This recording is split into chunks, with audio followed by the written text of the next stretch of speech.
Hai,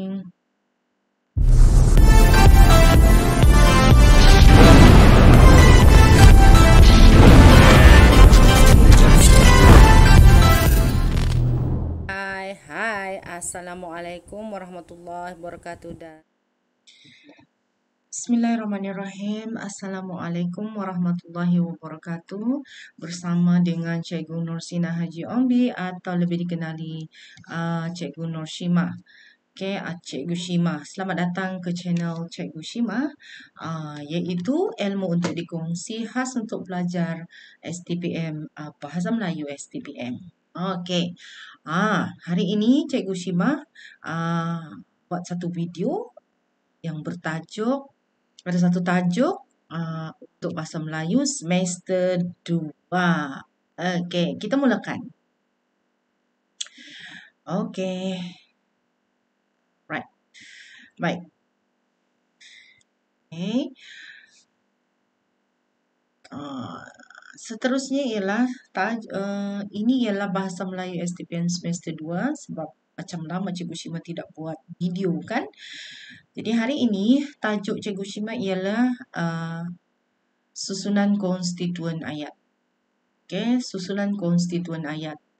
Okey, apa yang diharapkan melalui video ini, hasil pembelajarannya ialah pelajar dapat mengenal pasti susunan konstituen ayat, mengubah susunannya dan menganalisis binaan ayat tu.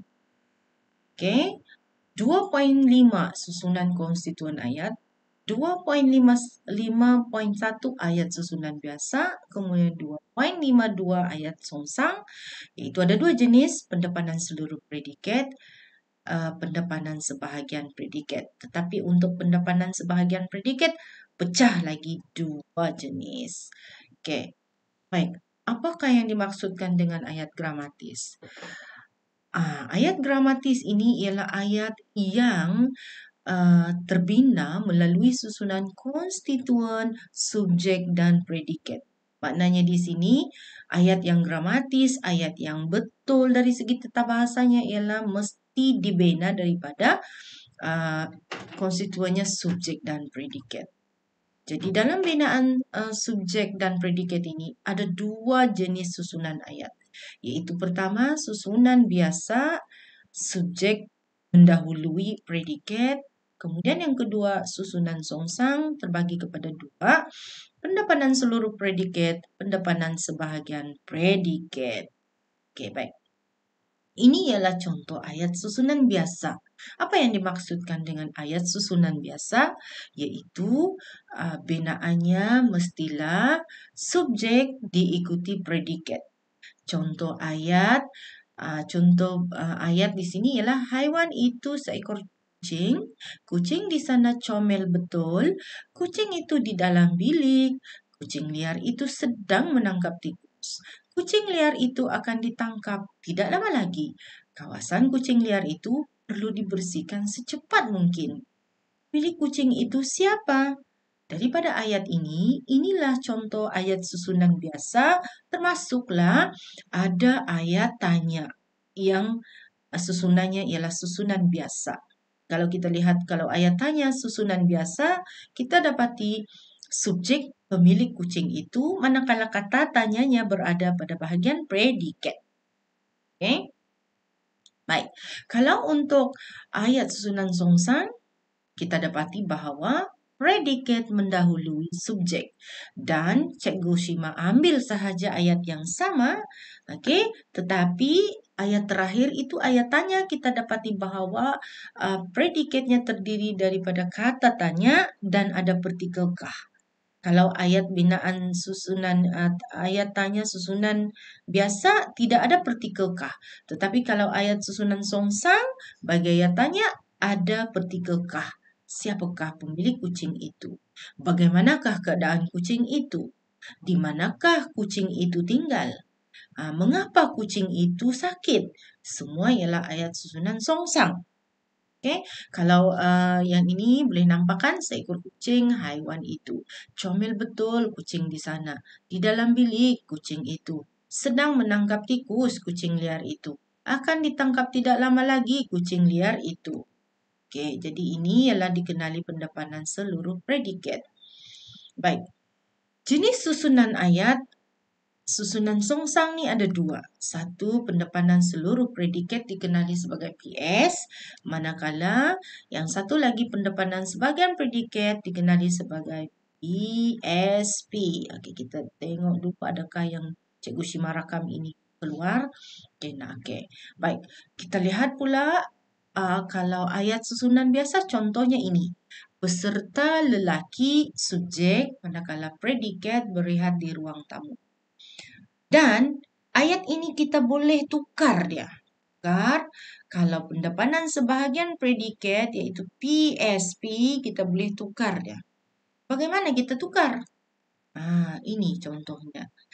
Berehat ialah frasa kerja, kita letakkan bahagian predikat, subjek peserta lelaki, manakala sebahagian predikat di ruang tamu. Cikgu Shima juga boleh tukar ayat susunan biasa ini menjadi ayat susunan songsang pendepanan seluruh predikat. Bagaimana? Berehat di ruang tamu. Predikat subjek peserta lelaki.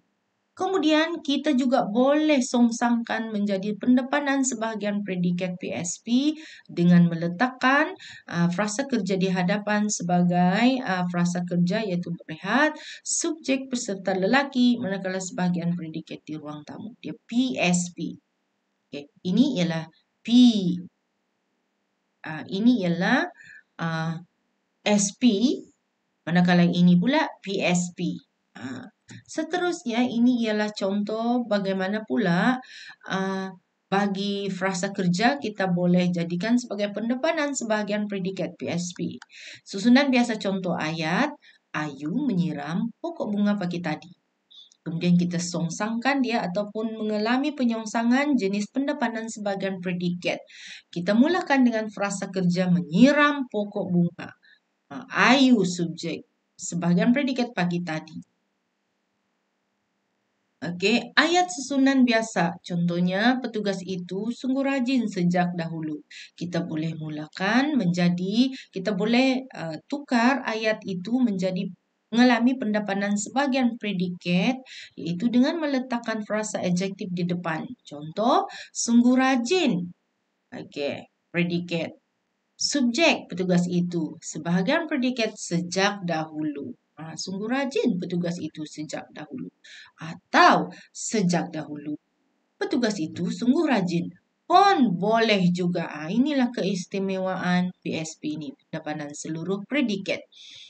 Bagi cikgu, untuk membina ayat songsang yang mengalami pendepanan sebahagian predikat ini mudah. Asal pelajar menambah frasa keterangan. Frasa keterangan contoh sejak dahulu. Kita boleh letak di depan, boleh juga sebagai sebahagian predikat. Kita boleh letak di belakang, boleh juga menjadi sebahagian predikat. Yang penting subjek mesti berada di tengah-tengah. Ayat seterusnya. Frasa sendi nama boleh juga mengalami pendepanan sebahagian predikat. Contoh ayat, susunan biasa. Tugas itu bertugas pada awal bulan. Dan kita bawa frasa sendi nama dikedepankan. Pada awal bulan, predikat. Tugas itu subjek. Sebahagian predikat bertugas. PSP. Okay.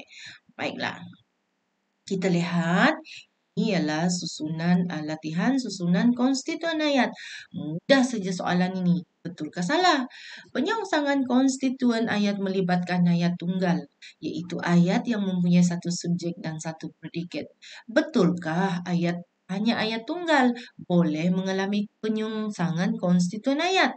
Sebenarnya kurang tepat kerana selain daripada ayat tunggal, ayat terbitan juga boleh disongsangkan. Apa contoh ayat terbitan? Contohnya ialah ayat nafi. Contohnya lagi ayat pasif. Contoh lagi ayat tanya. Jadi itu semua ialah ayat yang boleh disongsangkan. Jadi jawapannya ialah salah. Okay.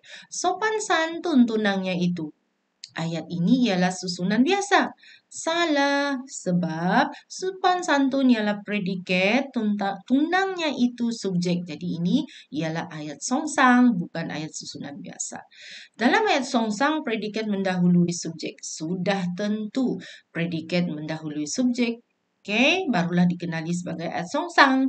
Siapakah nama pemuda itu? Ayat ini ialah ayat susunan Songsang. Betul, ini ialah ayat susunan Songsang bagi ayat tanya. Oke, sebab dimulakan subjek predikatnya ialah siapakah, nama pemuda itu ialah sebagai subjek. Songsang kan predikat subjek. Pekerja kilang dia pada waktu itu.